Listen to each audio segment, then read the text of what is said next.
Hi friends, BFM का module a unit 4 का हम नेक्स्ट टॉपिक डिस्कस कर रहे हैं। टॉपिक है हमारा standby letter of credit. ये एक इम्पॉर्टेंट टॉपिक आप बोल सकते हैं। Standby letter of credit पूछ लिया जाता है। ये होता क्या है? ब्रैकेट में साफ लिखा है सिमिलर टू गारंटी। तो standby letter of credit एक टाइप से गारंटी ही होता है। बट कुछ कंट्रीज ऐसी जहाँ पे गारंटी के लिए अलाउ नहीं किया वहाँ की गवर्नमेंट ने, तो वहाँ पे standby letter of credit issue किया जाता है। ठीक है, standby letter of credit और नॉर्मल लेटर ऑफ क्रेडिट में ये डिफरेंस रहता है कि जो नॉर्मल लेटर ऑफ क्रेडिट है उसमें बहुत ज़्यादा फॉर्मेलिटीज़ रहती है, काफ़ी सारे डॉक्यूमेंट्स रहते हैं। But standby letter of credit में डॉक्यूमेंट्स काफ़ी कम होते हैं और ये उससे ईजी रहता है थोड़ा सा। ठीक है, तो क्योंकि एक टाइप की गारंटी है और कुछ गवर्नमेंट, कुछ कंट्रीज़ की सरकारों ने बैंकों को गारंटी देने के लिए मना किया, क्योंकि गारंटी में एक टाइप से रिस्क हो जाता है कि बैंक अगर गारंटी दे रहा है और बोरोवर डिफ़ॉल्ट हो जाता है तो बैंक को ही पे करना पड़ता है। इसीलिए वहाँ की गवर्नमेंट ने, वहाँ की सरकार ने मना किया कि आप इस तरह से गारंटी नहीं दोगे। तो वहाँ के कस्टमर्स के लिए ये standby letter of credit एक अच्छा ऑप्शन हो जाता है। फिर इसमें बोला कि इंटरनेशनल ट्रेड जिसमें एलसी की ट्रांजेक्शन चलती है और सेलर को इस बात की पेमेंट, इस बात की एश्योरेंस मिल जाती है कि उसका जो भी डॉक्यूमेंट्स अगर वो टाइम पे सबमिट करता है, कंप्लाइंस रहते हैं पूरे, जो टर्म्स और कंडीशन लेटर ऑफ क्रेडिट के हिसाब से सारे डॉक्यूमेंट्स रहेंगे, तो उसको, जो सेलर है उसको उसके पेमेंट की एश्योरेंस मिल जाती है लेटर ऑफ क्रेडिट में। उसी तरह से अगर हम बात करें standby letter of credit, वो भी क्या होता है, वो ऐसी सिचुएशन में यूज़ किया जाता है, सिंपल वर्ड में बोले, लेमन वर्ड में, कि ये गारंटी का सब्स्टिट्यूट है, मतलब गारंटी नहीं यूज़ हो पा रही तो इसीलिए standby letter of credit use किया जाएगा। ठीक है, तो लेमन लैंग्वेज में यही है कि ये एक टाइप की गारंटी ही होती है। और बोला है कि जो standby letter of credit है ये ऐसी कंट्रीज में ज़्यादा देखने को मिलती है जहाँ पे गारंटी अलाउ नहीं है। लिखा है ना, in country like USA where guarantee are not used, और ये गारंटी का सब्स्टिट्यूट का काम करता है। कौन? Standby letter of credit. ये जो क्रेडिट होता है standby is open by bank in countries where there is restrictions on issues of guarantee. तो वही बोला है इसमें कि जिस कंट्रीज में गारंटी इशू करने पर रिस्ट्रिक्शन लगी है तो वहाँ पे standby letter of credit issue किया जाता है। Therefore it acts as substitute for performance और फाइनेंशियल गारंटी। तो चाहे आप फाइनेंशियल गारंटी बोलिए या परफॉर्मेंस गारंटी बोलिए, अब इन दोनों गारंटीज में डिफरेंस क्या होता है, कौन सी होती है परफॉर्मेंस और कौन सी होती है फाइनेंशियल गारंटी। फाइनेंशियल गारंटी में इस बात का एश्योरेंस दिया जाता है कि पेमेंट हो जाएगी, और परफॉर्मेंस गारंटी में इस बात का एश्योरेंस दिया जाएगा कि काम जिस हिसाब से हमारे बोरोवर ने बोला हो जाएगा। अगर वो हिसाब से काम नहीं करता तो आपको हर जाना हम लोग पे करेंगे। बैंक ऐसी गारंटी देता है, उसको बोलते हैं परफॉर्मेंस। परफॉर्मेंस अगर आपके रोड सड़कें बनती है तो वहाँ पे जो कॉन्ट्रैक्टर, जो कि आपका बोरोवर होता है, जो कंपनी उसको कॉन्ट्रैक्ट दे रही है, कोई गवर्नमेंट हो सकती है, गवर्नमेंट एजेंसी जो उसको कॉन्ट्रैक्ट दे रही है, तो वो गवर्नमेंट एजेंसी एक तरफ से बेनिफिशियरी बन जाती है। उनको हम गारंटी देते हैं कि हाँ, ये जो कॉन्ट्रैक्टर है, ये हमारा बोरोवर है, हमारा कस्टमर है, ये अच्छे से काम करेगा। इन केस अगर ये अच्छे से काम नहीं करता तो जो आपको लॉस होगा उसके लिए पेमेंट हम आपको करेंगे। ठीक है, तो वो होती परफॉर्मेंस। और फाइनेंशियल गारंटी दो पार्टी ए और बी, एक है बायर, एक है सेलर। बायर को सेलर पर भरोसा नहीं, सेलर को बायर पर भरोसा नहीं, तो बैंक बोल देता है कि आप चिंता मत करो, बायर अगर पैसे नहीं देगा तो हम पैसे दे देंगे, तो उसको बोला जाता है फाइनेंशियल। तो फाइनेंशियल और परफॉर्मेंस में काम की गारंटी होती है परफॉर्मेंस में, फाइनेंशियल में पैसे की गारंटी होती है कि पैसा दे देगा आपको, और परफॉर्मेंस में होता है कि ये ऐसा काम करेगा, अच्छा काम करेगा, उसकी गारंटी होती है। तो वही बोला है कि ऐसी कंट्री जहाँ पे गारंटी पे रिस्ट्रिक्शन है, सरकार ने रोक लगाई है, तो वहाँ पे स्टैंड बाय जो लेटर ऑफ क्रेडिट है ये गारंटी के ही सब्स्टिट्यूट का काम करता है। और इसमें बोला है कि जो डॉक्यूमेंट्स होते हैं वो बहुत ही कम होते हैं। जैसे सिर्फ इस बात का प्रूफ दे दीजिए कि गुड्स का डिलीवरी हो गया, गुड्स मिल गया। प्रूफ ऑफ नॉन परफॉर्मेंस और सिंपल क्लेम, या तो सिंपल क्लेम फॉर्म में, मतलब परफॉर्मेंस नहीं हुई, गारंटी पेमेंट नहीं मिला, सिंपल क्लेम फॉर्म दे दीजिए और डिलीवरी ऑफ गुड्स उसका प्रूफ दे दीजिए, इतना ही डॉक्यूमेंट्स काफ़ी रहता है। तो देखा आपने कि standby letter of credit में जो डॉक्यूमेंट्स है वो बहुत ही कम रहते हैं, बट नॉर्मल जो लेटर ऑफ क्रेडिट की अगर हम बात करें तो उसमें काफ़ी सारे डॉक्यूमेंट्स होते हैं, और ये ज़्यादातर वहाँ पे यूज़ की जाती है जहाँ पे सरकार ने गारंटी इशू करने के लिए रिस्ट्रिक्शन लगा रखी है। ठीक है, तो यही इसका मेन पर्पज़ है। तो थोड़े बहुत ही डॉक्यूमेंट्स होते हैं कि आपने प्रूफ्स दे दिया कि हाँ, हमने गुड्स की डिलीवरी की है, और आपने अपना सिंपल क्लेम फॉर्म में भी नॉन परफॉर्मेंस का ऐसा कोई प्रूफ दे दिया तो भी काम हो जाएगा। हाउएवर अंटिल वेरी रिसेंटली, तो अगर हम बहुत ही लेट तक देखें तो इंडिया में ये जो standby letter of credit है ये, इसका बहुत ही रिस्ट्रिक्शन था, क्योंकि यहाँ पे तो गारंटी इशू किया जा सकता है, तो इसका यूज़ बहुत ही कम होता था। लेकिन जो है ट्रेड रेगुलेशंस को लिबरलाइज बनाने के लिए कुछ मेजर्स लिए गए, और फिर जो इम्पोर्टर्स हैं उनको सिंप्लीफाई करने के लिए, इम्पोर्टर्स कौन होते हैं, जो बाहर से कोई सामान यहाँ पे मंगा रहे हैं, तो इम्पोर्टर्स को सिंप्लीफाई करने के लिए आरबीआई ने international standby practices ISP 98, तो उसमें रूल्स बताए जो कि standby letter of credit के लिए बैंकों को फॉलो करना है।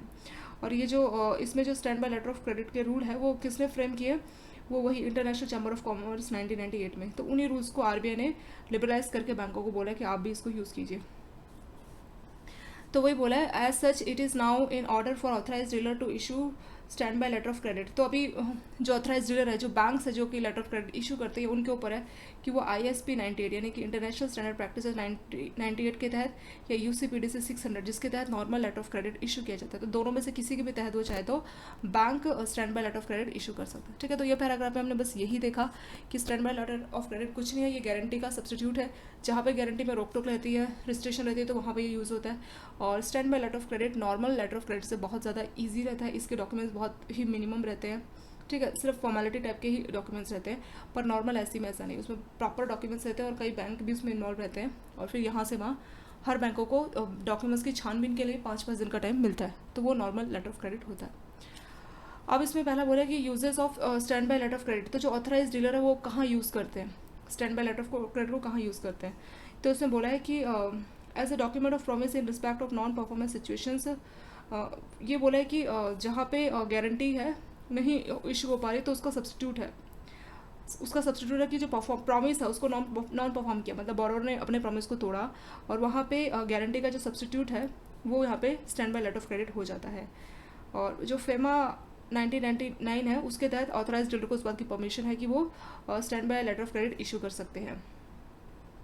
किसके लिए? किसी भी टाइप का डेप्ट, कोई भी लोन है या कोई भी और भी लाइबिलिटी है, किसके लिए? कोई भी एक्सपोर्टर है, कोई एक्सपोर्ट कर रहा है इंडिया में, ठीक है, एक्सपोर्ट मतलब सामान मंगा रहा है, एक्सपोर्ट मतलब सामान बना के बाहर भेज रहा है, तो उस एक्सपोर्टर के लिए आप देख सकते हैं। और on to a person resident in India by a person resident outside India for, कोई भी ट्रांजेक्शन हो रही है, हमारा जो रेजिडेंट इंडिया है किसी नॉन रेजिडेंट के साथ कोई ट्रांजेक्शन कर रहा है किसी बोनाफाइड ट्रांजेक्शन के लिए, तो वहाँ पे भी बैंक इस standby letter of credit वाली गारंटी दे सकता है। और वही बोला, exporter may also opt to receive standby letter of credit in respect of exports from India. तो एक्सपोर्टर्स अगर इंडिया से ही एक्सपोर्ट कर रहे हैं, कस्टमर से मतलब एक्सपोर्टर्स क्या कर रहे हैं इन respect of export from India, तो एक्सपोर्टर्स क्या है कि उनको इंडिया में जो भी वो एक्सपोर्ट कर रहे हैं, ठीक है, एक्सपोर्टर जो भी इंडिया में एक्सपोर्ट कर रहे हैं उनके लिए वो standby letter of credit उनके लिए इशू कर सकता है बैंक। और कोई भी पर्सन है जो इंडियन है और नॉन इंडियन रेजिडेंट है, उसके साथ कोई अगर बोनाफाइड ट्रांजेक्शन है उसके लिए वो standby letter of credit issue कर सकता है। ठीक है, तो यहाँ तो हमने देखा मेनली एक्सपोर्टर्स या इंडियन रेजिडेंट जो कि नॉन इंडियन रेजिडेंट के साथ कोई बोनाफाइड ट्रांजेक्शन कर रहा है तब। दूसरा है कि इम्पोर्ट के लिए भी ये यूज़ किया जाता है कमर्शियल स्टैंड बाय। यहाँ पे तो एक्सपोर्ट की बात हुई, वैसे इम्पोर्ट में भी यूज़ हो सकता है। तो वही बोला कि बैंकों को परमिशन दिया गया RBI के द्वारा कि वो इंपोर्ट कर रहा है ना कोई कस्टमर, इंपोर्ट मतलब सामान यहाँ मंगवा रहा है, तो उसके लिए भी standby letter of credit issue कर सकता है। इसमें बोला है कि जो standby letter of credit जिसमें इंपोर्ट ऑफ गुड्स हो रहा है तो उसमें कुछ रिस्क हो सकते हैं। प्रॉपर अगर मान लीजिए आपको एविडेंस नहीं मिला कि शिपमेंट हुई है नहीं हुई और आपने गारंटी दे दिया या इंश्योरेंस कवरेज है नहीं है, ठीक है, तो ये जो रिस्क है कि शिपमेंट का प्रूफ चाहिए या इंश्योरेंस कवर चाहिए, तो इन सभी रिस्क के बारे में हमें अपने इम्पोर्टर को भी बताना है। ठीक है, जो रिस्क इन्वॉल्व हो रहे हैं, जो भी रिस्क है कि इंश्योरेंस कवर हो रहा है या नहीं हो रहा, शिपमेंट हो रही नहीं हो रही, तो ये रिस्क बैंकों को होते हैं, तो इम्पोर्टर को भी एडवाइस करने हैं और बताने हैं कि कौन कौन से रिस्क इसमें है। तो बोला है कि कौन से सेफ गार्ड बैंकों को कौन से मेजर्स लेने हैं जब वो बैंक इम्पोर्टर के लिए LC इशू कर रहा, कौन सा स्टैंड बाय LC। तो उसने बोला है कि when such standby are issued by applicant who are independent power producers importers, तो ये उन इम्पोर्टर्स के लिए, तो ये रिस्क कम करने के लिए बैंक सेलेक्टिव बेसिस पे कुछ ही कैटेगरी के इम्पोर्टर्स हैं जिनको ये फैसिलिटी देता है। तो कौन से इम्पोर्टर आ जाएंगे? ये वो इम्पोर्टर्स हैं जो इंडिपेंडेंट पावर प्रोड्यूसर्स हैं या फिर जो क्रूड ऑयल या पेट्रोलियम प्रोडक्ट इस तरह की चीज़ों को इंपोर्ट करते हैं, उनको ये वाली सुविधा दी जाएगी। ठीक है, तो इम्पोर्टर्स भी ऐसा नहीं कि कोई भी इम्पोर्टर है कोई भी सामान मंगा रहा सबको ये LC दे दी जाएगी, नहीं। स्टैंड बाय LC उस तरह के इम्पोर्ट को बढ़ाई जाएगी जो कंट्री के लिए इंपॉर्टेंट है, तो पेट्रोलियम, क्रूड ऑयल या पावर प्रोड्यूसर है इंडिपेंडेंट, तो इस तरह की एक्टिविटी में जो इन्वॉल्व है, इस तरह के जो इम्पोर्टर्स है उनको ये वाली standby letter of credit की सुविधा दी जाएगी। दूसरा कौन है? दूसरा यहाँ पे देखिए, स्पेशल कैटेगरी ऑफ इम्पोर्टर्स जैसे कि एक्सपोर्ट हाउस या ट्रेडिंग हाउस और सुपरस्टार ट्रेडिंग हाउस, 100% EOU, तो इस तरह की जो कैटेगरीज है एक्सपोर्ट हाउस या ट्रेडिंग हाउस, स्टार ट्रेडिंग या सुपरस्टार ट्रेडिंग हाउस, इस तरह के जो इम्पोर्टर्स हैं उनको सुविधा दी जाएगी। कोई भी पब्लिक सेक्टर या पब्लिक लिमिटेड कंपनी है जिनका अच्छा खासा ट्रैक रिकॉर्ड है उनको ये सुविधा दी जाएगी। फिर बोला है कि इसके साथ इन किसको दी जाएगी, वो हमने देखा कि सब इम्पोर्टर्स के लिए नहीं है, जो पावर में क्रूड ऑयल, पेट्रोलियम इस तरह की चीज़ों में डील कर रहे हैं उनको, trading house, export house, star और सुपरस्टार ट्रेडिंग इस तरह के कस्टमर्स को, और जो पब्लिक सेक्टर अंडरटेकिंग है जिनकी अच्छी खासी ट्रैक रिकॉर्ड है उनको ये स्टैंड बाय एलसी की सुविधा दी जाएगी, उस तरीके के इंपोर्टर्स को स्टैंड बाय एलसी की सुविधा दी जाएगी। फिर बोला है उसके साथ जो ओवरसीज सप्लायर है, जैसे क्रूड ऑयल मंगा रहे हो पर कहाँ से मंगा रहे हो, जो सप्लायर है जो बाहर का कंट्री का जिनसे आप मंगा रहे हो, तो उनकी भी क्रेडिट रिपोर्ट देखी जाएगी। और जो इशूइंग बैंक है जो standby letter of credit issue कर रहा है, वो इशू करने से पहले, स्टैंड बाय एलसी इशू करने से पहले जो आपका बोरोवर है, जो आपका इंपोर्टर है, आपका कस्टमर इंपोर्टर है, उसके लिए आप इशू कर रहे हो, तो वो कहाँ से सामान मंगा रहा है, तो वो तो होगा ओवरसीज कंट्री में। तो वो जो उसका सप्लायर है जो आपके इंपोर्टर को सप्लाई कर रहा है, सामान भेज रहा है, क्रूड ऑयल पेट्रोलियम ये सब चीज़ें भेज रहा है, तो उसकी भी आपको क्या करनी है, क्रेडिट रिपोर्ट देखनी कि कहीं वो पर्सन जो ओवरसी में है, जो आपके इंपोर्टर्स को सप्लाई कर रहा है, कहीं वो फ्रॉड तो नहीं है, तो उसकी क्रेडिट रिपोर्ट भी आपको लेनी है। नेक्स्ट बोला है कि ये जो स्टैंड बाय एलसी है तो उसमें प्रॉपर डॉक्यूमेंट्स, प्रॉपर एविडेंस होने चाहिए। ये एविडेंस इस बात का प्रूफ होगा कि हाँ इंपोर्टर्स ने इंपोर्ट की है। तो क्या क्या डॉक्यूमेंट्स होने चाहिए, कॉपी ऑफ इनवॉइस, इनवॉइस में लिखा होगा कि इतने का अमाउंट है, इतनी क्वांटिटी है, वो सब हमने देखा था ना इनवॉइस क्या होता है। तो ये एक टाइप का बिल है कि हाँ इतनी क्वांटिटी है, एक का इतना रेट है, टोटल बिल इतने का बना हुआ होता है इनवॉइस। फिर ऐसे कुछ डॉक्यूमेंट्स जो कि bill of landing, transport documents, bill of landing मतलब कैसे हुई है, शिपमेंट हुई है, वो डॉक्यूमेंट्स होने चाहिए। और SGS इंस्पेक्शन सर्टिफिकेट, जहाँ पे कोई कॉन्ट्रैक्ट है तो वहाँ पे कॉपी ऑफ लैंडलॉर्ड से SGS इंस्पेक्शन सर्टिफिकेट, वो कॉपी भी होनी चाहिए। और द एप्लीकेंट ऑफ, और अगर कुछ डिसऑनर हो रहा है, क्लेम कर रहा है, तो पहले जो पेमेंट है उसका भी आपको उस क्लॉजेस को भी अगर आप ऐड कर रहे हैं कि in the event of shipping documents paid by the authorised dealer earlier provisions to dishonour the claim quoting the manner of earlier payment of such document में भी कंसिडर। कुछ क्लॉजेस अगर आप ऐसे ऐड कर रहे हैं कि अगर जो इनवॉइस है, ये जो शिपिंग डॉक्यूमेंट्स है, वो पहले से ही ऑथराइज डीलर ने पेमेंट कर दी है, तो वो क्लॉजेस अगर आपने ऐड किया है तो कौन से प्रोविज़न होंगे जिससे आप क्लेम को डिसऑनर करें, तो वो भी इसमें मेंशन होना चाहिए। The applicant of commercial stand by, जो इंडियन इंपोर्टर है तो उसको जो इंपोर्टर है मतलब जिसके लिए आप गारंटी इशू कर रहे हो, जिसके लिए आप स्टैंड बाय एलसी इशू कर रहे हो, तो बिल ऑफ एंट्री का उसको डॉक्यूमेंट आपके पास सबमिट करना। बिल ऑफ एंट्री एक ऐसा डॉक्यूमेंट है जो इस बात का प्रूफ होता है कि सामान आपकी कंट्री में आ चुके हैं, ठीक है। तो बिल ऑफ एंट्री ये जो कस्टम डिपार्टमेंट वाले वो आपके बोरोवर को देते हैं। कस्टम नहीं, जो शिपिंग कंपनी इंडिया में जहाँ पे शिप आएगी तो वहाँ पे उसके डॉक्यूमेंट्स आएंगे, तो बिल ऑफ एंट्री उसको दिया जाएगा जो हमारा इंपोर्टर जिसके नाम पे डॉक्यूमेंट्स आएंगे। तो बिल ऑफ एंट्री इस बात का प्रूफ है कि गुड्स आपके इंपोर्टर के नाम पे आ चुके हैं। और वो बिल ऑफ एंट्री की कॉपी वो जो आपका इंपोर्टर है वो आपको सबमिट कराएगा, तो उससे एक अंडरटेकिंग लेनी। अंडरटेकिंग मतलब वो लिखेगा कि हाँ मेरे को बिल ऑफ एंट्री का कॉपी मिलेगा तो मैं बैंक में इसको सबमिट कराऊंगा, ठीक है। तो वो भी आपको अंडरटेकिंग लिखवा लेना है। और अगर जो ये बिल ऑफ एंट्री की कॉपी नहीं आपको सबमिट करा, इसका भी प्रॉपर टाइम रहता है, विद इन 6 मंथ ऐसे करके 3 मंथ्स कुछ। तो बिल ऑफ एंट्री अगर नहीं कर रहा तो बैंकों को प्रॉपर फॉलोअप करना है, ठीक है। एविडेंस का इंपोर्ट क्या है, वही बिल ऑफ एंट्री है ना। तो फैमैक के तहत बोला है कि अगर पेमेंट बैंक कर रहा है तो स्टैंड बाय एलसी इशू कर रहा है, तो उस केस में इंपोर्ट का जो एविडेंस है, एविडेंस का इंपोर्ट का एविडेंस है बिल ऑफ एंट्री, तो बिल ऑफ एंट्री की कॉपी भी सबमिट करें। तो ये आपने कुछ बेसिक देख लिया इसमें क्या क्या है कि कहाँ होता है। एक तो एक्सपोर्टर्स के लिए होता है, इंपोर्टर्स के लिए होता है। इंपोर्टर्स भी सभी के सभी नहीं, जो पेट्रोलियम या क्रूड ऑयल उसमें डील कर रहे हैं उस तरह के importers, trade house, star trade house या सुपर स्टार उस तरह के, या पब्लिक सेक्टर नेटवर्किंग इस तरह के ही जो है इंपोर्टर्स, उनको ही ये है स्टैंड बाय एलसी की सुविधा दी जाएगी। तीसरा बोल रहा है जो आपके एलसी को सप्लायर होंगे उनके साथ आपको प्रॉपर उनकी जो क्रेडिट रिपोर्ट है वो उससे आप सेटिस्फाई होंगे, और issue bank letter of credit issue करने से पहले उसकी क्रेडिट रिपोर्ट भी ऑब्टेन करेगा। चौथा वाला है कुछ डॉक्यूमेंट्स जो कि बहुत ज़रूरी है, इनवॉइस की कॉपी, बिल ऑफ लैंडिंग की कॉपी, और कोई इंस्पेक्शन सर्टिफिकेट है उसकी कॉपी, और बिल ऑफ एंट्री जो कि इस बात का प्रूफ है कि जो है सामान गुड्स जो है मिल चुके हैं आपके इंपोर्टर को, वो आ चुके हैं। तो बिल ऑफ एंट्री की कॉपी अगर वो नहीं जमा करा रहे तो उसके लिए आपको प्रॉपर जो है फॉलोअप भी करना है, ठीक है। तो वही सब इसमें बोला है। नेक्स्ट है implication of some of articles of ISP। तो उसमें कुछ बस आर्टिकल्स मेंशन है, ये ऐसा कुछ खास इंपॉर्टेंट नहीं है। स्टैंड बाय एलसी में इतना ही पूछेंगे, ये आर्टिकल्स आपके लिए इंपॉर्टेंट नहीं है। इसमें बस बता रखा है 1.02 आर्टिकल्स क्या होता है कि कोई भी जो लॉ है, इसका जो लॉ है ISP 98 क्या है, ये हमने यहाँ पढ़ा था ना, इंटरनेशनल स्टैंडर्ड प्रैक्टिसेस, जिसके जो standby letter of credit के लिए लागू होता है। बैंक चाहे तो ISP 98 या UCPTC 600 कुछ भी यूज़ कर सकते हैं। तो वो जो आर्टिकल 1.02 है वो बता रहा है कि कौन सा लॉ है कि ISP जो 98 है, जिस लॉ के तहत स्टैंड बाय एलसी इशू किया जा रहा है, तो ISP का जो लॉ है वही मेन सप्लीमेंट होगा to the applicable law to the extend not prohibited, मतलब जो आपका जो लॉ आपकी कंट्री में चल रहा है उसको प्रोहिबिट ना करे तब तक ये आईएसपी का लॉ चलेगा। अगर आईएसपी का लॉ किसी चीज़ में कन्फ्लिक्शन में आ जाता है तो उस प्रोविजन को एप्लीकेबल नहीं होगा। ऐसे आर्टिकल 1.09 में बिजनेस डे बताया। बिजनेस डे वही है जो प्लेस ऑफ बिजनेस जहाँ पे एक्ट परफॉर्म किया गया, जब रेगुलरली वो ओपन था तो वो बिजनेस डे है। फिर आर्टिकल 3.13 में बताया कि एक्सपायरी डेट या नॉन बिजनेस डे आप बोल सकते हैं। 3.14 में बताया कि closure on a business day, ठीक है। तो अगर बिजनेस डे में क्लोजर है तो कोई दूसरा रीजनेबल प्लेस जहाँ पे आप उसको प्रेजेंट कर सको, वो आर्टिकल 3.14। ये जैसे हम रिवाइज करें, बट ऐसा चीज़ आर्टिकल्स में आपके क्वेश्चन नहीं पूछे जाते हैं। ऐसे ही आर्टिकल 5.01 होता है कि डिसऑनर होता है तो टाइमली तो क्या किस हिसाब से नोटिस भेजोगे। ऐसे आर्टिकल 10 एंड 10.2 में बताया है कि syndications under LC, stand by LC में क्या 2-3 बैंक मिलकर एक तरह से एलसी इशू कर देंगे, तो वो 10 और 10.2 में बताया गया। तो कुछ लॉस थे और ऐसा इंपॉर्टेंट नहीं, पर एक एक लाइन में हमने थोड़े से देख लिए। यहीं तक इसका इंपॉर्टेंट था कि किस किस के लिए ये होती है। और स्टैंड बाय एलसी आपका जैसे ज़्यादा 1 नंबर में 2 नंबर में पूछ सकते हैं कि ये होता क्या है और किस किस के लिए इशू किया जा सकता है। इससे ज़्यादा standby letter of credit में 2 नंबर से ज़्यादा का क्वेश्चन इसमें से नहीं बन सकता, वो भी प्रॉपर थ्योरी का ही क्वेश्चन आपका बनेगा। फिर है uniform rules for bank to bank reimbursement.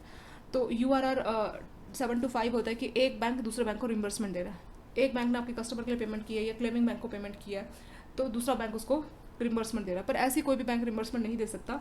जो हमारा इशिंग बैंक होता है ना, जिसने लेटर इशू किया जाता है, तो जो लेटर ऑफ क्रेडिट जिसने इशू किया था, जो इशूइंग बैंक होगा, वो एक बैंक जिसको आप रिम्बर्समेंट बैंक बोल सकते हो, उसको एक तरह से अथॉरिटी देता है कि आप रिम्बर्समेंट कीजिए। पर रिम्बर्समेंट किसको करेगा? वो करेगा क्लेमिंग बैंक को, ठीक है। क्लेमिंग बैंक ने कस्टमर को पेमेंट दे दिया होगा और क्लेमिंग बैंक रिम्बर्समेंट बैंक से क्लेम मांगेगा, और रिम्बर्समेंट बैंक को ये अथॉरिटी कि आप रिम्बर्स कर सकते हैं क्लेमिंग बैंक को, ये अथॉरिटी दी जाती है इशिंग बैंक। इशिंग बैंक वही है जिसने लेटर ऑफ क्रेडिट को इशू किया या ओपन किया, आप बोल सकते हैं। तो ओपनिंग बैंक या इशूइंग बैंक अथॉरिटी देता है रिम्बर्समेंट बैंक को कि आप रिम्बर्समेंट कर दीजिए, ठीक है। रिम्बर्सिंग बैंक किसको रिम्बर्समेंट करेगा? वो क्लेमिंग बैंक को रिम्बर्स करेगा। वही सब इसमें लिखा हुआ है, तो वही सब हम देखने वाले हैं। इसमें URR 7-5 ये एप्लीकेबल होता है बैंक टू बैंक रिम्बर्समेंट। तो वही देख रहे हैं ना कि रिम्बर्समेंट बैंक क्लेमिंग को रिम्बर्स कर रहा है, फिर इशिंग बैंक बाद में रिम्बर्समेंट को पेमेंट करेगा। तो इस तरह से बैंक टू बैंक जहाँ रिम्बर्समेंट आता है वहाँ पे URR 7-5 ये एप्लीकेबल रहता है, ठीक है। तो रिम्बर्समेंट जो बैंक टू बैंक के लिए जो रिम्बर्समेंट है वो ICC पब्लिकेशन नंबर 7-5 में मेंशन किया गया है। तो इंटरनेशनल चैम्बर ऑफ कॉमर्स ने ही यूनिफॉर्म रूल बताया कि बैंक टू बैंक रिम्बर्समेंट किस हिसाब से होगी, उसके लिए ICC पब्लिकेशन 7-5 है। क्या क्या रिस्पॉन्सिबिलिटी रहेगी इशिंग बैंक की, क्लेमिंग, रिम्बर्सिंग बैंक और बाकी जो पार्टीज लेटर ऑफ क्रेडिट में रहती है इसकी, इशिंग बैंक की, रिम्बर्सिंग बैंक की, क्लेमिंग बैंक की, वो सब इसमें बताया है। तो पहले हम देख लेते हैं एप्लीकेबल ऑफ URR। बोला है कि ये जो क्लॉज है should be incorporated in reimbursement authority by the issuing bank that it send to reimbursing bank to bind all the parties. तो ये बोल रहा है कि जो इशूइंग बैंक है वही अथॉरिटी देगा रिम्बर्समेंट बैंक को। जो reimbursement authorisation is subject to uniform rule for. तो जो बैंक टू बैंक रिम्बर्समेंट के जो रूल्स हैं ICC पब्लिकेशन 7-5 उसी हिसाब से रिम्बर्समेंट की जाएगी। तीसरा बोला है this means that reimbursing bank is bound by all the rules set by URR by accepting reimbursement instructions. The claiming bank is however not a party to it and arrangement of reimbursement is solely between. तो claiming जो इनके बीच में जो deal हो रही है, देखिए reimbursing bank is bound by all the rules in URR by accepting. जब वो रिम्बर्समेंट की अथॉरिटी को ये इसको अथॉरिटी देगा और ये उसको एक्सेप्ट करता है प्रॉपर ना, इसको बताना पड़ेगा कि हाँ मैंने एक्सेप्ट किया। तो जब ये एक्सेप्ट करेगा तो जो URR 7-5 में रूल्स है वो सभी रूल्स इसको मानने पड़ेंगे, किसको? रिम्बर्सिंग बैंक को। ये इसमें लिखा हुआ है, ठीक है। The claiming bank however not a party to it an agreement of. ये जो क्लेमिंग बैंक है जिसने इससे किया, तो ये इन दोनों के बीच में, इशूइंग और रिम्बर्समेंट बैंक के बीच में जो एग्रीमेंट हुआ उसमें क्लेमिंग बैंक का कोई रोल नहीं है, ठीक है। तो ये इसके लिए इशूइंग और रिम्बर्समेंट बैंक इनके बीच में, इशूइंग ने इसको अथॉरिटी दी कि आप रिम्बर्स कर सकते हो और इसने उसको एक्सेप्ट किया। तो ये जो एग्रीमेंट होगा ये इन दोनों के बीच में होगा, इशूइंग बैंक के बीच में और रिम्बर्सिंग बैंक के। तो वहाँ क्लेमिंग बैंक का रोल नहीं रहेगा, ये इसमें बोला हुआ, ठीक है। क्लेमिंग बैंक पार्टी नहीं मानी जाएगी। जो अरेंजमेंट है रिम्बर्समेंट का ये सिर्फ इशूइंग बैंक के बीच में और रिम्बर्सिंग बैंक के बीच में ही होगा। अब सभी का थोड़ा सा डेफिनेशन दे रखा है इन्होंने। इशूइंग बैंक वो है the bank that has issues. तो इशूइंग बैंक वही है जिसने LC इशू किया था, ये वही है जिसने अथॉरिटी दी है रिम्बर्सिंग बैंक को कि आप रिम्बर्स कर सकते हैं। ये अथॉरिटी देगा और यही LC इशू करेगा, ठीक है। तो पहला हमारा हो गया इशूइंग बैंक। दूसरा अगर reimbursing bank, the bank have accepted the reimbursement authorization instruction from issuing bank. तो इसने तो अथॉरिटी दी है कि आप रिम्बर्स कर सकते हो और ये वो है जिसने अथॉरिटी को एक्सेप्ट किया है, ठीक है। सो रिम्बर्सिंग बैंक वो होगा जिसने अथॉरिटी जो इशू की गई है इशूइंग बैंक के द्वारा उसको एक्सेप्ट किया, तो वो होगा रिम्बर्सिंग बैंक। तीसरा होता है claiming bank, the bank that pay and incur a deferred payment undertaking accept draft or negotiate under a credit and present. तो इसने क्या किया कि कस्टमर ने नेगोशिएट किया क्लेमिंग बैंक के साथ और उसके पास डॉक्यूमेंट्स है, तो उसने क्लेमिंग बैंक ने रिम्बर्सिंग बैंक को पेमेंट के लिए बोला है। ठीक है, तो वही क्लेमिंग बैंक लिखा है कि उसने क्रेडिट के तहत नेगोशिएट किया, मतलब उसने पे कर दिया और नेगोशिएट किया डॉक्यूमेंट्स को, और वो जो रिम्बर्समेंट क्लेम है वो किसको भेजेगा, और रिम्बर्सिंग बैंक को बोलेगा कि मुझे रिम्बर्स कर दीजिए, मैंने डॉक्यूमेंट्स के लिए क्लेम जो पेमेंट कर दिया है। तो क्लेमिंग बैंक वो होगा जो रिम्बर्सिंग बैंक से क्लेम मांगेगा, पैसे मांगेगा। चौथा होता है रिम्बर्समेंट ऑथराइजेशन। ये क्या होता है, instruction authorizer independent of credit issued by. तो जो लेटर ऑफ क्रेडिट या नॉर्मल जो क्रेडिट की हम बात करें उसके अलावा एक इंस्ट्रक्शन या ऑथराइजेशन इशू किया जाता है इशूइंग बैंक के द्वारा, कि इशूइंग बैंक के द्वारा इशू किया जाएगा, उसको बोला जाएगा रीइंबर्समेंट ऑथराइजेशन। तो रीइंबर्समेंट ऑथराइजेशन इशूइंग बैंक के द्वारा रिम्बर्सिंग बैंक को इशू किया जाता है, किस लिए, to reimburse the claiming bank, कि क्लेमिंग बैंक ने पेमेंट कर दिया, आप इसको रिम्बर्स कर दीजिए। तो वही होता है रीइंबर्समेंट ऑथराइजेशन, कि आप रिम्बर्स कर सकते हो, उसकी अथॉरिटी दी जाएगी, तो उसी को बोला जाता है रीइंबर्समेंट अथॉरिटी। तो आपने मेन डेफिनेशन देख लिया, इशूइंग बैंक वो होगा, ये छोटे से डायग्राम से भी आप सभी को समझ सकते हैं। इशूइंग बैंक वो होगा जो कि एलसी इशू करेगा और वो अथॉरिटी देगा रिम्बर्सिंग बैंक को कि आप रिम्बर्समेंट कर सकते हैं। दूसरा आएगा रिम्बर्सिंग बैंक, ये वो होगा जिसने अथॉरिटी इशूइंग बैंक से एक्सेप्ट की होगी कि हाँ मैं रिम्बर्स करने के लिए रेडी हूँ, मुझे अपना कमीशन चाहिए, मैं रेडी हूँ। ठीक है, उसके बाद क्लेमिंग बैंक वो होगा जिसने डॉक्यूमेंट्स नेगोशिएट करके पेमेंट कर दी होगी और वो रिम्बर्समेंट की क्लेम रिम्बर्सिंग बैंक से मांगेगा, क्लेमिंग बैंक हो गया। लास्ट है रिम्बर्समेंट ऑथराइजेशन। रिम्बर्समेंट ऑथराइजेशन एक टाइप से ऑथराइजेशन लेटर है, एक बोली इंस्ट्रक्शन है जो कि इशूइंग बैंक के द्वारा, जो कि इशू बैंक देगा रिम्बर्सिंग बैंक और उसने उसको एक्सेप्ट किया होगा। और ज़रूरी है कि इशूइंग बैंक ने उसको अथॉरिटी दे दी रिम्बर्सिंग बैंक की मर्जी, वो चाहे तो उसको एक्सेप्ट भी कर सकता है, चाहे तो मना भी कर सकता है। तो ऐसा नहीं कि हमेशा इशूइंग बैंक की बात रिम्बर्सिंग बैंक को माननी पड़ेगी, उसकी खुद की मर्जी होगी। नेक्स्ट आता है रिम्बर्समेंट ऑथराइजेशन, जो लास्ट का था ना वही दोबारा से पॉइंट लिखा है। बोला है कि जो रिम्बर्समेंट ऑथराइजेशन है जिसमें इशूइंग बैंक रिम्बर्सिंग बैंक को अथॉरिटी दे रहा है, इसका लेटर ऑफ क्रेडिट से कोई रेफरेंस नहीं है, कोई मतलब नहीं है। ठीक है, the reimbursement authorisation is totally a separate transaction. जो लेटर ऑफ क्रेडिट है उसका इससे मतलब नहीं, भले ही लेटर ऑफ क्रेडिट में इसका रेफरेंस दिया गया पर फिर भी इसका लेटर ऑफ क्रेडिट से कोई मतलब नहीं है। और ये एक तरह से जो रिम्बर्समेंट ऑथराइजेशन है ये बिल्कुल सेपरेट ट्रांजेक्शन है लेटर ऑफ क्रेडिट के अलावा, वो से बिल्कुल ही अलग है। जो रिम्बर्समेंट ऑथराइजेशन इसको आप एलसी से लेके मत चलिए, ये इन दोनों के बीच में एक तरह से एग्रीमेंट है, इशूइंग और रिम्बर्सिंग, इसका एलसी से कोई मतलब नहीं है। भले ही एलसी में इसके बारे में बात की गई है पर फिर भी इसका इससे कोई खास मतलब नहीं है, ये अलग से एक सेपरेट ट्रांजेक्शन की तरह इसको मानना है। नेक्स्ट आता है लायबिलिटीज एंड रिस्पॉन्सिबिलिटी।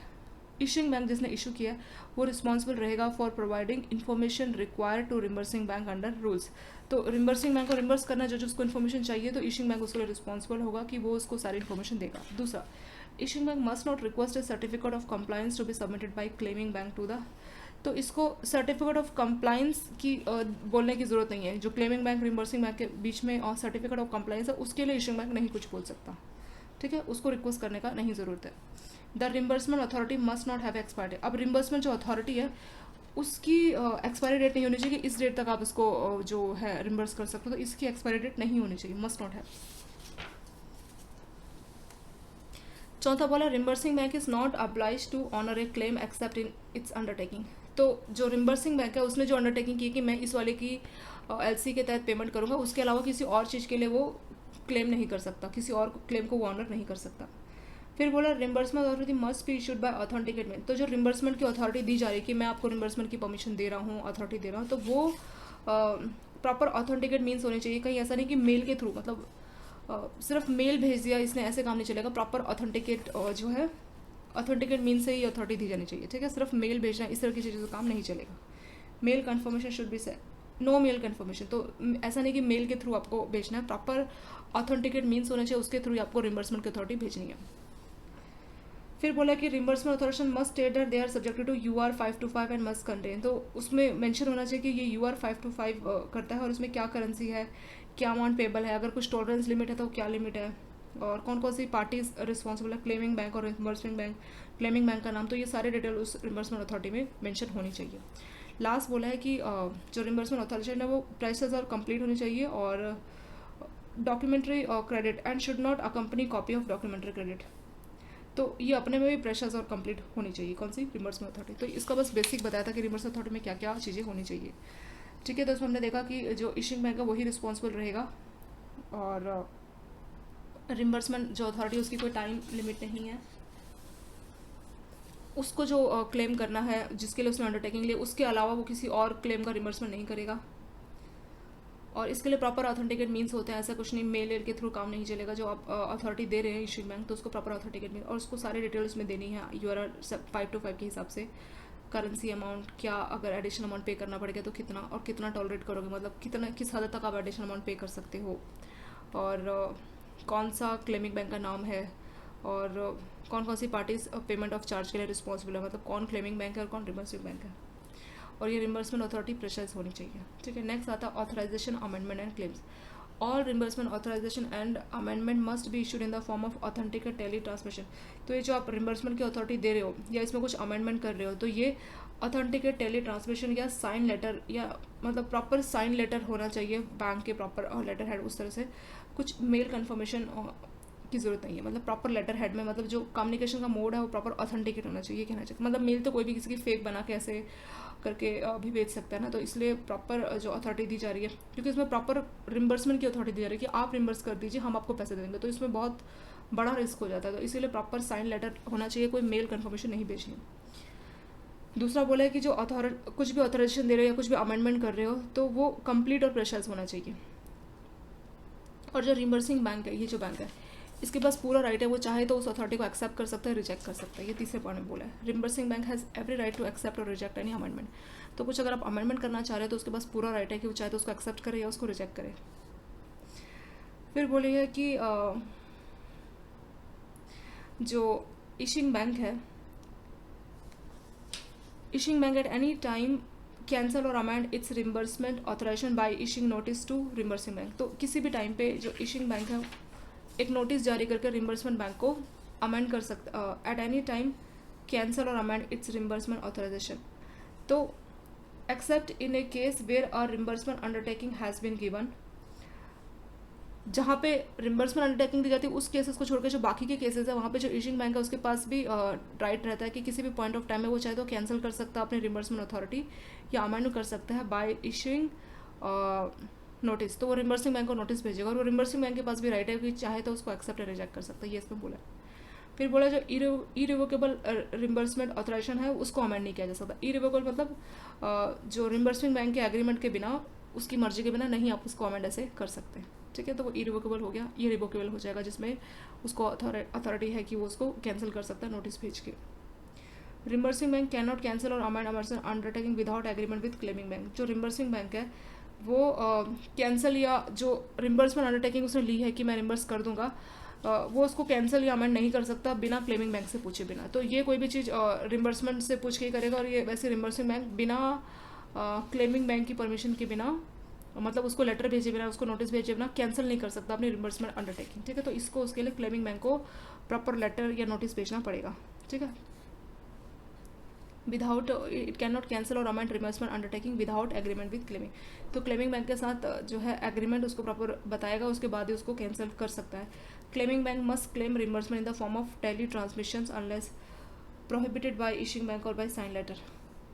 तो बोल रहा है कि जो क्लेमिंग बैंक है वो कैसे अपने रिम्बर्समेंट का क्लेम करेगा, और टेली ट्रांसमिशंस और कुछ साइन लेटर जो है उस फॉर्म में वो सा अपना क्लेम करेगा। Reimbursement bank shall have reasonable time not exceeding 3 banking day to proceed the claim. तो रिम्बर्सिंग बैंक के पास अच्छा खासा टाइम रहता है, 3 दिनों का टाइम रहता है। ठीक है, रिम्बर्सिंग बैंक के पास 3 दिन का टाइम है। जब क्लेमिंग ने अपना क्लेम किया तो 3 दिन का टाइम है कि ये पेमेंट कर सकता है, उसको रिम्बर्स कर सकता है। फिर बोला अगर रिम्बर्सिंग बैंक ने डिसाइड किया कि वो रिम्बर्स नहीं करेगा, it must inform the claiming bank and issuing bank. तो टेली ट्रांसमिशन जो कि सबसे फास्टेस्ट मोड है, अगर वो नहीं करना चाह रहा तो क्लेमिंग बैंक और साथ साथ इशिंग बैंक दोनों को इन्फॉर्म करेगा कि नहीं मैं रिम्बर्स नहीं करना चाह रहा, वही इसमें बोला। Reimbursement claim should not be presented more than 10 days prior to due date. So जो भी ड्यू डेट होगा उसका, उसके जो बिल का ड्यू डेट होगा उसके 10 दिन से ज़्यादा लेट नहीं होना चाहिए। मतलब विद इन 10 days जो भी उसका ड्यू डेट है उसके 10 days के अंदर अंदर आप क्लेम कर सकते हो। तो लिखा ना कि जो रिम्बर्समेंट क्लेम है वो it should not be present, reimbursement claim को आपको नहीं प्रेजेंट करना more than 10 days prior to due date. तो जो भी ड्यू डेट है उसके 10 दिन से ज़्यादा टाइम में आपको, उससे ज़्यादा टाइम में आपको नहीं रिम्बर्समेंट क्लेम करना, अगर कुछ भी रिम्बर्समेंट आप कर रहे हैं, क्लेमिंग बैंक कर रहे हैं तो। ठीक है, तो मैक्सिमम जो भी ड्यू डेट है, ड्यू डेट जो भी आने वाली है तो उसके 10 दिन है उसके अंदर आप उसको क्लेम कर सकते हो। मतलब 10 दिन से ज़्यादा लेट तक में should not be present more than 10 days पर। तो जो ड्यू डेट है, ड्यू डेट के 10 दिन के बाद इतने दूर के टाइम पर आपको नहीं क्लेम करना, उससे पहले आपको करना है, ये इसमें बोला है, ठीक है, 10 दिन से। It should not be more than 10 days prior to due date. तो चलो यहाँ पे अपने बेसिक देख लिया। इसमें क्या, इसमें कुछ मिसलेनियस प्रोविजन भी बोले। All claims for loss of interest, loss of value, मतलब कोई भी इंटरेस्ट रेट फ्लक्चुएशन हो गया या कोई भी और क्लेम हो गया, कुछ भी ऑब्लिगेशन रिमबर्सिंग बैंक ने नहीं पूरी करी या कुछ भी लॉस है, तो ये क्लेमिंग बैंक और रिमबर्सिंग बैंक आपस में सेटल करेंगे, ठीक है। कुछ भी loss of value, exchange fluctuations इन दोनों के बीच में है, तो ये दोनों आपस में सेटल करेंगे। कौन? Reimbursing claiming bank. उसके बाद बोला reimbursing bank charge should normally be for the account of issuing bank. In case the charge are for third party, information should be provided by the issuing bank in letter of credit and reimbursement authorization। तो जो reimbursement bank का जो charge है वो issuing bank उसको देगा, issuing bank पे करेगा। अगर किसी थर्ड पार्टी के लिए तो उसके लिए प्रॉपर उसको एलसी में मेंशन करना पड़ेगा और रिम्बर्समेंट अथॉरिटी में उसको मेंशन करना पड़ेगा। तो यही इसके चार्ज को पे करेगा। कौन? रिम्बर्समेंट बैंक के चार्ज को इशूइंग बैंक ही पे करेगा। और issuing bank should be bound by and should indemnify the reimbursing bank against all applications. अगर कोई फॉरेन लॉ कुछ कानून लगाता है जिसकी वजह से रिम्बर्सिंग बैंक को लॉस हो गया, तो इशूइंग बैंक उसके लिए रिस्पॉन्सिबल होगा, वो इसको एक तरह से इंडेमनिफाई करेगा। इंडेमनिफाई का मतलब होता है सेफ फ्रॉम लॉस। तो रिम्बर्सिंग बैंक को कोई लॉस हो जाता है तो उसके लिए इशूइंग बैंक उस लॉस को इंडेमनिफाई करेगा रिम्बर्सिंग बैंक को, ठीक है। और कौन सा लॉस? कोई भी फॉरेन लॉ कोई कानून ऐसा हो जाए जिसकी वजह से इसने तो पेमेंट कर दी पर इसका पैसा अटक गया, तो ये इशूइंग बैंक इसको पेमेंट करेगा। और बोले कि जो रिम्बर्सिंग बैंक है उसका कोई भी रिस्पॉन्सिबिलिटी नहीं बनता। मान लीजिए कोई मैसेज में डिले हो पाई, जैसे कोई दंगे फसाद हो गए या कोई चीज़ है जो उसके अपने कंट्रोल में नहीं है, उसकी वजह से कुछ मैसेज का कम्युनिकेशन नहीं हो पाया, तो उसके लिए रिम्बर्सिंग बैंक की रिस्पॉन्सिबिलिटी नहीं होगी, ठीक है। तो ये बाकी प्रोविजन हो गए। उसके बाद आपका लास्ट हेडिंग है इसमें, international standard banking practices 745, ISBP international standard banking practice 745।